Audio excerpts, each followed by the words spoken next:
আসসালামু আলাইকুম বন্ধুরা, আশা করি আপনারা সকলে ভালো আছেন। আমি সুলতানাস রান্নাঘর থেকে বলছিলাম। আজকে আপনাদের জন্য নিয়ে এসেছি অসাধারণ মজাদার একটি রেসিপি, সবারই প্রিয় আলু দিয়ে গরুর মাংস। আশা করি আপনাদের সকলের কাছে ভিডিওটি ভালো লাগবে, তো ভিডিওটি স্কিপ না করে পুরোপুরি দেখুন। তাহলে চলুন চলে যাই রেসিপিতে।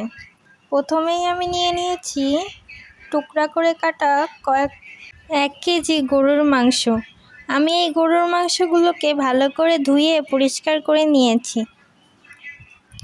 গরুর মাংস দিয়ে রান্নাটা করব। এখন আমি চুলায় একটি প্যান নিয়ে নিয়েছি। এখন আমি এই প্যানের মধ্যে পরিমাণ মতো তেল দিয়ে দিব। আমি এখানে সয়াবিন তেল ব্যবহার করেছি। এটাকে কিছুক্ষণ গরম করে নেওয়ার পর এর মধ্যে দিয়ে দেব কুচি করে রাখা পেঁয়াজ। দেখুন, আমি এই কুচি করে রাখা সকল পেঁয়াজগুলো দিয়ে দিচ্ছি। পেঁয়াজগুলো দেওয়ার পর ভালোভাবে নেড়েচেড়ে এগুলোকে বাদামি বর্ণের করে ভেজে নিতে হবে।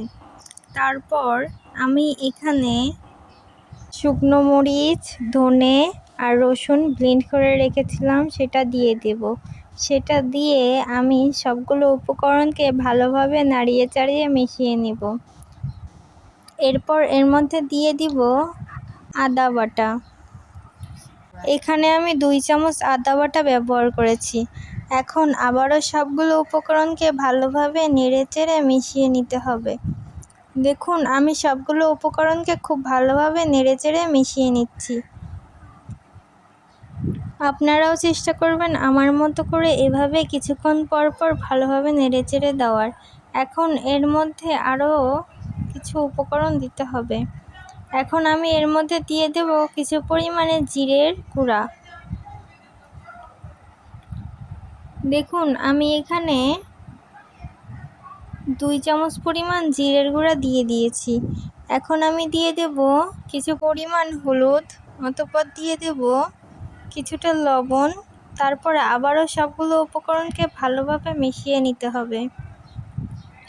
সবগুলো উপকরণকে ভালোভাবে আপনারাও আমার মতো করে মিশিয়ে নেবেন। অতঃপর দিয়ে দিবেন গরুর মাংসগুলো দিয়ে আবারও ভালোভাবে মিশিয়ে নিতে হবে। দেখুন, আমি এখন সব গরুর মাংসগুলো দিয়ে দিচ্ছি এক এক করে।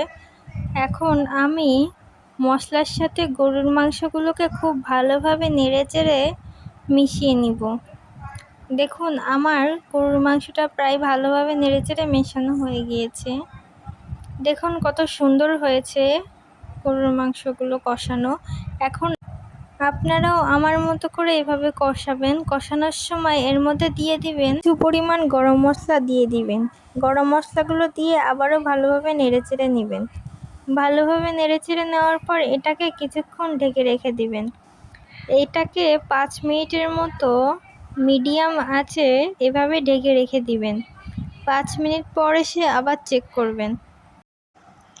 দেখুন, আমি 5 মিনিট পর চলে এসেছি। এখন আমি ভালোভাবে নাড়িয়ে চাড়িয়ে আবার মিশিয়ে নেব। এখন এর মধ্যে দিয়ে দেব তেজপাতা দিয়ে আবারও ভালোভাবে মিশিয়ে নিতে হবে। তারপর ঢাকনা দিয়ে আবারও ঢেকে রেখে দিব। আবার 5 মিনিট পর দেখব কি অবস্থা। এখন আমি এটাকে আবারও ভালোভাবে কষিয়ে নিব।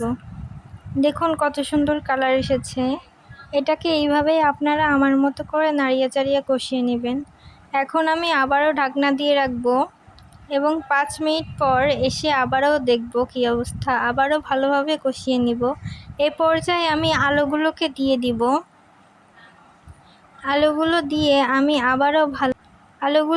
আমি আবারও ভালোভাবে নেড়েচেড়ে কষিয়ে নিব। দেখুন, আমি আলুগুলো দেওয়ার পর আবারও নেড়েচেড়ে নিচ্ছি। তারপর এর মধ্যে পানি দিয়ে দিব। পানি দিয়ে আপনারা এভাবে ঢেকে রেখে দিবেন। আমি পানি দিয়ে তারপর ঢেকে রেখে দিয়েছিলাম। দেখুন, আমি আবার 5 মিনিট পর চলে এসেছি। এখন আপনারা যতটুকু ঝোল রাখতে চান সেই অনুযায়ী এটার ঝোল কমিয়ে নেবেন। আমি এর থেকে একটু ঝোল কমাবো, এই জন্য আমি আরেকটু জাল করে আরেকটু জাল করলেই আমাদের গরুর মাংস তৈরি হয়ে যাবে। দেখুন কত ভালোভাবে কম সময়ে আমাদের গরুর মাংস তৈরি হয়ে গেল। আপনারা হয়তো দেখেই বুঝতে পারছেন কতটা টেস্টি হয়েছে। আশা করি ভিডিওটি আপনাদের কাছে ভালো লেগেছে।